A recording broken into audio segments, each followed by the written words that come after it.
अगर आप यूपी में शिक्षक बनना चाहते हैं तो ये वीडियो आपके लिए खास होने वाली है। हे एवरीवन, कैसे हो आप सब? आई होप आप सब स्वस्थ होंगे, मस्त होंगे और आपकी तैयारी बेहतरीन चल रही होगी।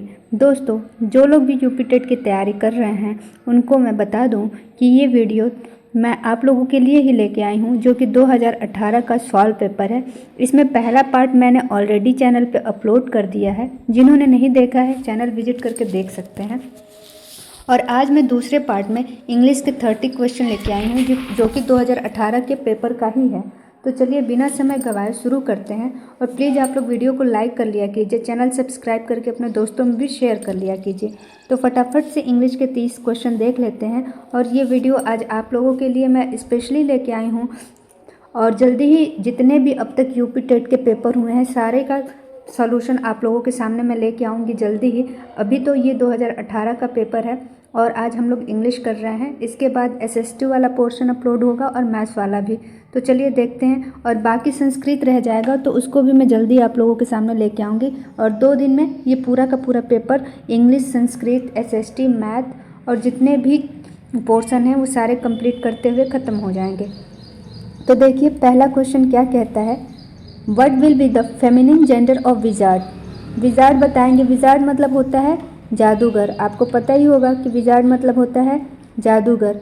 तो इसका जो उल्टा हो जाएगा यानी कि अपोजिट ये फेमिनिन जेंडर हो जाएगा, वो क्या हो जाएगा, विच, लिजार्ड, फेरी या घोस्ट। तो घोस्ट मतलब तो भूत होता है, फेरी मतलब सुंदरी होता है, लिजार्ड मतलब छिपकली होती है। विच हो जाएगा इसका, विच मतलब चुड़ैल या जादूगरनी होता है। क्वेश्चन नंबर 2 देख लीजिए, the masculine gender of vixen is. बताइएगा क्या हो जाएगा, ऑक्स, फॉक्स, हॉर्स या डियर। इससे पहले कि आप इसका मैस्कुलिन जेंडर बताएं, आपको वर्ड विक्सेन का मतलब पता होना चाहिए। तो ये मादा लोमड़ी को कहते हैं, हम मादा लोमड़ी को विक्सेन कहते हैं, ठीक है। तो इसका सही आंसर हो जाएगा फॉक्स। ये नर लोमड़ी को फॉक्स कहा जाता है। क्वेश्चन नंबर नेक्स्ट है 3, विच of the following sentence has a correct punctuation mark. बताएंगे कौन सा ऐसा सेंटेंस है जिसमें पंचुएशन मार्क करेक्ट लगा है। The minister said election will be held in MP, Bihar and Orissa. तो यहाँ देखिएगा सेट के बाद यहाँ पे नीचे कॉमा आना चाहिए, जो कि नहीं है, तो ये गलत हो जाएगा। Question number 2, the minister said election will be held in MP, Bihar and Orissa. तो ये सही लग रहा है। बाकी ऑप्शन भी एक बार देख लेंगे। द मिनिस्टर सेड, यहाँ पे डबल इन्वर्टेड कॉमा नहीं लगा है, तो ये गलत हो जाएगा।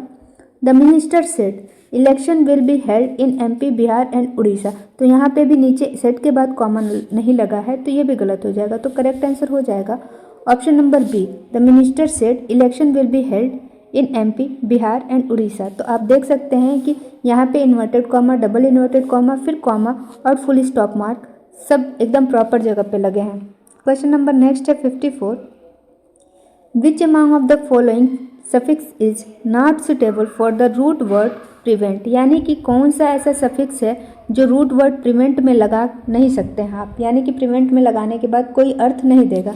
तो प्रिवेंट में एबल लगाएंगे हो तो प्रिवेंटेबल हो जाएगा, ये सही है।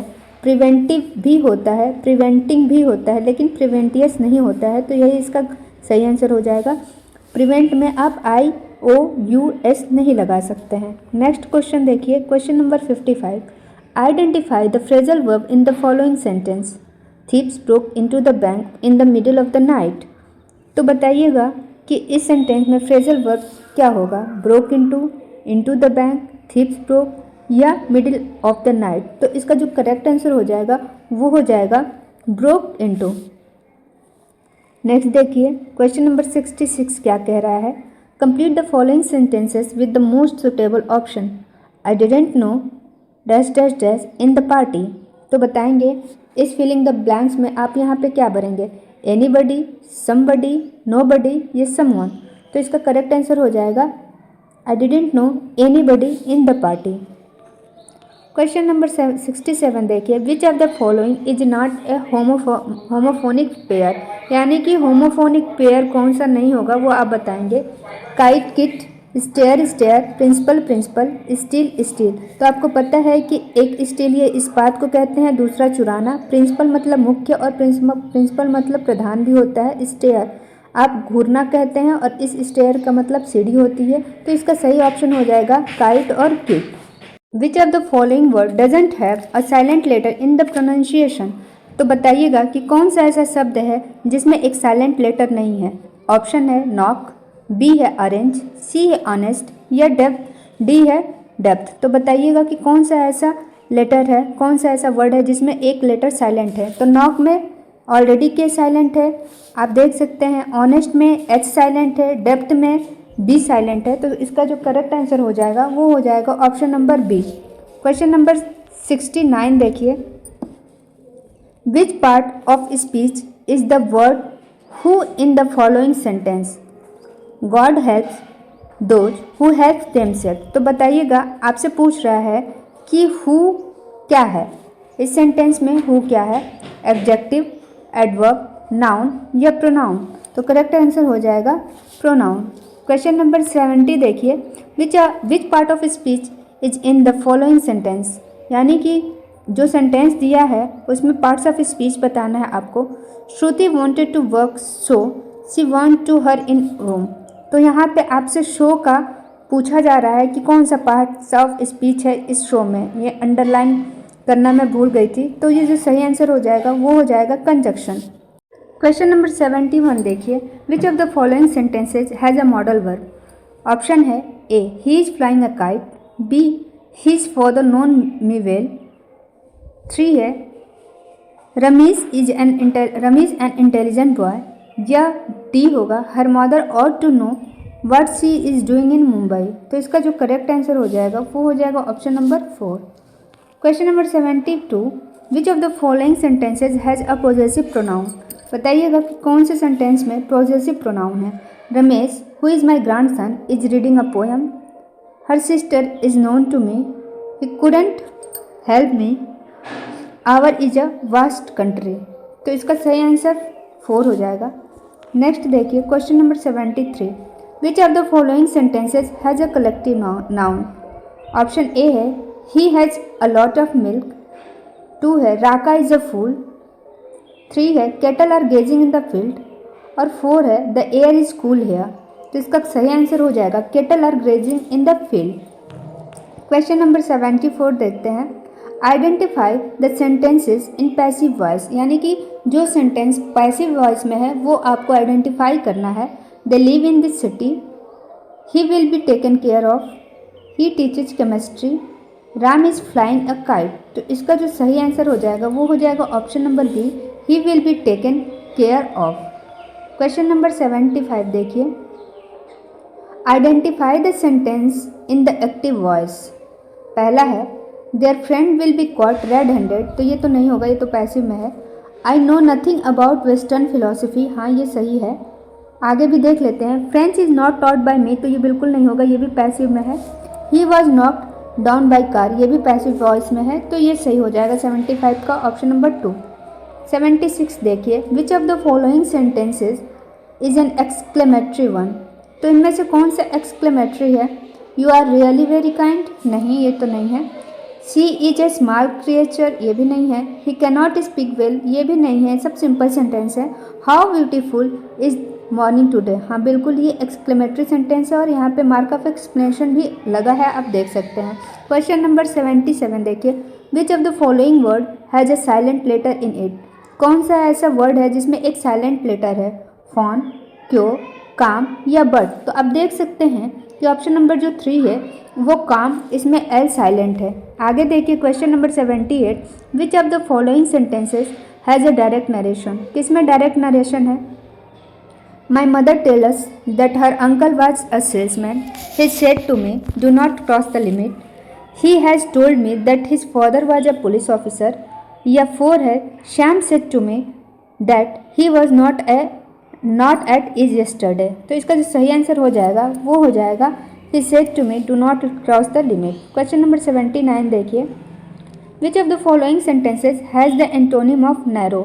तो नैरो का कौन सा सेंटेंस है जिसमें नैरो का एंटोनिम लिखा हुआ है। तो ही आपको पता है नैरो मतलब संकीर्ण होता है, तो इसका एंटोनिम ब्रॉड होगा। तो आप देखेंगे कि किस सेंटेंस में ब्रॉड है। तो आप देख सकते हैं कि ऑप्शन नंबर जो 3 है I admire his broad outlook. तो यही इसका करेक्ट आंसर हो जाएगा। क्वेश्चन नंबर 81 देखते हैं। What does motivation do in the process of learning. यानी कि लर्निंग के प्रोसेस में, यानी कि अधिगम के प्रोसेस में अभिप्रेरणा का क्या कार्य है?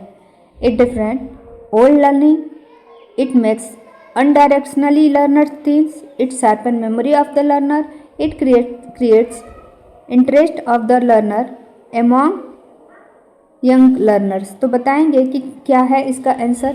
तो इसका आंसर हो जाएगा it creates interest for the learner among young learners। Question number 82 देखिए, आपको भरना है फिलिंग द ब्लैंक्स वाला क्वेश्चन है। Ashoka is worthy dash remembrance with for at of. तो यहाँ पे ऑप्शन नंबर ए हो जाएगा विथ। अशोका इज अ वर्दी रिमेम्बरेंस। क्वेश्चन नंबर 83 क्या कहता है? What is the subject of the following sentences? No man can serve two master.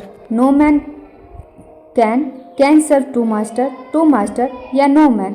तो इसका जो सही आंसर हो जाएगा वो हो जाएगा no man can.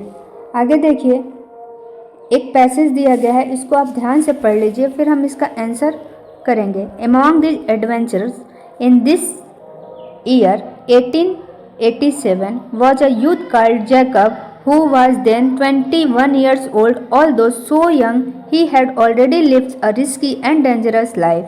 He had been a seaman and crossed the Pacific and been the pirate and a river patrolman, a coal solver at a power plant, a landless man and a hobo. He has tramped the United States and Canada, switched rides on freight train and dodging the fighting railwaymen and police, and well known about cold and hunger and poverty and danger, and he had served a prison sentence of 30 days. आगे देखिए, though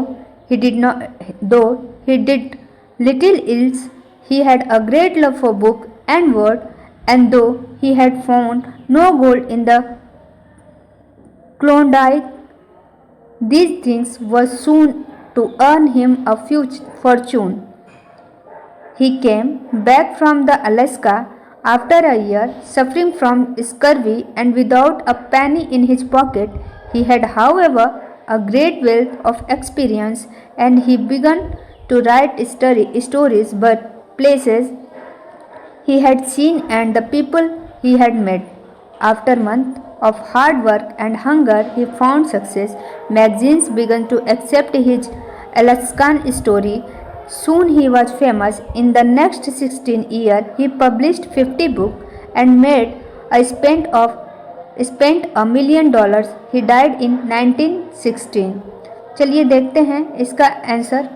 in the given passage what do you understand by the word होबो। बताएंगे कि word होबो का क्या मतलब है। तो इसका सही आंसर हो जाएगा option 2, someone who does not have a job और a house and move from one place to another. Question number 2 है स्कर्वी मीन्स। पता है आपको कि स्कर्वी एक डिजीज़ का नाम है जो कि विटामिन सी के लैक से होता है, कमी से होती है। तो इसका ऑप्शन नंबर ए हो जाएगा, a disease resulting from a lack of vitamin C. Question number 86 है identify the wrong collective noun. बताएंगे तो इसका सही आंसर क्या हो जाएगा, सिर्फ इसका सही आंसर हो जाएगा। क्वेश्चन नंबर 87 क्या कहता है, identify the correct sentence among the following. Please look at my certificate, please overlook at my certificate, please see my certificate या please see into my certificate. तो इसका करेक्ट आंसर 1 हो जाएगा, please look at my certificate. 88 है complete the following sentence with the most appropriate word, let us not confuse liberty. Correct answer क्या हो जाएगा, with हो जाएगा। आगे question number 89, which conjunction will be the most appropriate to join the following sentences? He lost the prize, he tried his best। 2 हो जाएगा इसका सही आंसर। और question which part of the following sentence is a predicate, on Saturday morning my friend and I play football in the park. तो इसका जो correct answer हो जाएगा वो हो जाएगा played football in the park. तो दोस्तों ये इस सेशन का आखिरी प्रश्न